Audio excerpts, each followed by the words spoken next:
Welcome to a new Daily Top Askreddit video. Today's topic. What are some cooking hacks you swear by? If your food is bland even though you've added salt, then it's missing acidity. Lemon juice, lime juice, or vinegar are easy additions. If you wanna splurge, champagne vinegar or prosecco vinegar is fucking delicious in just about anything as a finishing. Acid, or a really good red wine vinegar. Easy one, clean while you cook.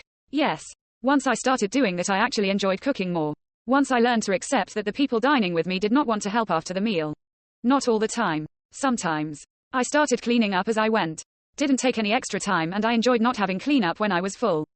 Dude, who are these savages that you're eating with? The golden rule is if you cook, I clean, and vice versa. And it damn well should be respected. Which is why growing up in my family, we always dreaded the night when my dad cooked, as he never cleaned as he went. So after every meal he made there was always one gigantic disaster area of a kitchen for us to clean. While he went to watch TV. He was also kind of a lousy cook, but that's just between us shushing face. If a recipe says to saute onions and garlic together at the same time, don't. Do the onions first, and then add the garlic when the onions are just about done. Garlic can be over sauteed and it takes on a bit of flavor. Garlic can be over sauteed and it takes on a bit of flavor. Fuck. So that's what went wrong yesterday. Well, till edit. My most liked comment is about how badly I ruined my eggs. Lol. I blame recipes. They almost all say to do this. Basically, once you can smell the garlic after tossing it in, it's done. Yup, this is a mistake that I see in so many recipes. Garlic always needs way less time than onions. On the flip side, I also hate when recipes say, saute the onions until caramelized. About 8 to 10 minutes. It takes a lot longer than that to actually caramelize onions if you're doing it right. Otherwise you're just burning them. Prep everything first. Have all of your veggies cut and ingredients ready. You will be more relaxed. Clean as you go. Wash your dishes while waiting for your food to finish cooking. Less dishes to deal with at the end of the night. Mise en place, for the win. Plus, it makes me feel like a pro with his own show with all my little prep bowls full of stuff. Yes, and if you're like me, you talk to yourself as if you're presenting to a show because apparently I never stopped daydreaming as a kid. Not mine, but my wife browns the butter before she adds it to chocolate chip cookie dough and they're the best freaking cookies I've ever eaten. Here's a fantastic article on the science of cookies and how to achieve the results you want. https www.seriouseats.com/the-food-lab-best-chocolate-chip-cookie-recipe. It helped me a lot to understand why my cookies would vary so much depending on how I treated the butter when making the dough. The whole book, The Food Lab, is worth the buy for anyone trying to up the game. It's rich with the why do this, science-backed explanations that help things make logical sense in the kitchen. Great photos and recipes to boot. My copy has got wrinkly, stained pages, a good sign of a book well referenced. Try letting the finished cookie dough sit covered in the fridge for 3 days before making the cookies. It's even better. We have a batch in there now that we'll pull out on Wednesday. Man, that's a level of patience I don't know if I could handle. Great hack, huge time saver. In 3 days just take that empty bowl out of the fridge and put it in the sink. Why waste time messing with the oven?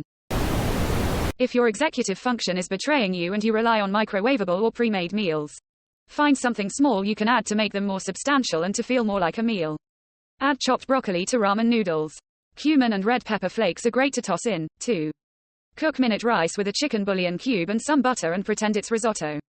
Personal favorite is to dump a can of corn into a microwave-safe bowl and mix in a bunch of taco seasoning. And if cleanup is a struggle too, use paper plates and bamboo flatware. Disposable chopsticks are super cheap and easy to find online. When you're struggling with depression, fatigue, or anything that makes taking care of yourself harder, taking shortcuts isn't laziness. It's how you survive to make those more daunting tasks a little less scary. Unrelated. If you're making a soup or stir fry with lots of veggies, saute the veggies a bit before adding other ingredients till the onions are translucent. I'm sure there's some food science reason that this makes soups taste better, but I have no idea what it is. I use soy sauce in a lot of stews and soups to help bring out savory flavors. My minestrone, for instance, usually has some soy sauce in it.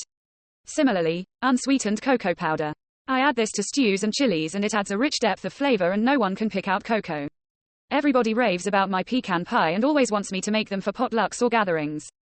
It's literally the Caro syrup bottle recipe with a TSP of cinnamon, the tiniest dash of ginger, and 1.5 tablespoons of cocoa powder, and it's exactly like you mentioned. A depth of flavor without actually tasting like chocolate. The umami. I know that's the right word, but I always feel really pretentious using it.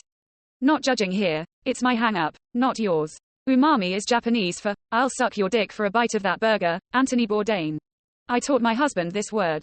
He's not kitchen savvy. Bless him. When I made a dish with roasted tomatoes once, he was trying to describe that he was surprised by how tangy and tasty they were and how they made the whole dish incredible on a new level.